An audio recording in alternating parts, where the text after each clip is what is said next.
பைத்தானில் ஃபங்க்ஷன்னா என்னன்னு பார்க்க போகிறோம்.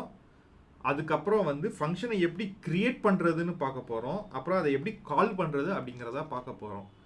ஸோ முதல்ல ஃபங்க்ஷன்னா என்ன அப்படிங்கிறத நீங்கள் தெரிஞ்சுக்கோங்க.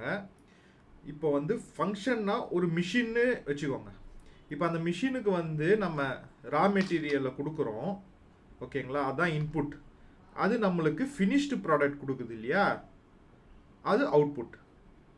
இதே மாதிரி பைத்தான்லையும் பார்த்தீங்கன்னா ஃபங்க்ஷனுக்குள்ளே நம்ம இன்புட்ஸை கொடுப்போம், ஓகேங்களா? அது வந்து நம்மளுக்கு அவுட்புட் கொடுக்கும், நம்மளுக்கு தேவையான ரிசல்ட்ஸ் கொடுக்கும். இதுக்கு ஒரு எக்ஸாம்பிள் நம்ம பார்ப்போம்.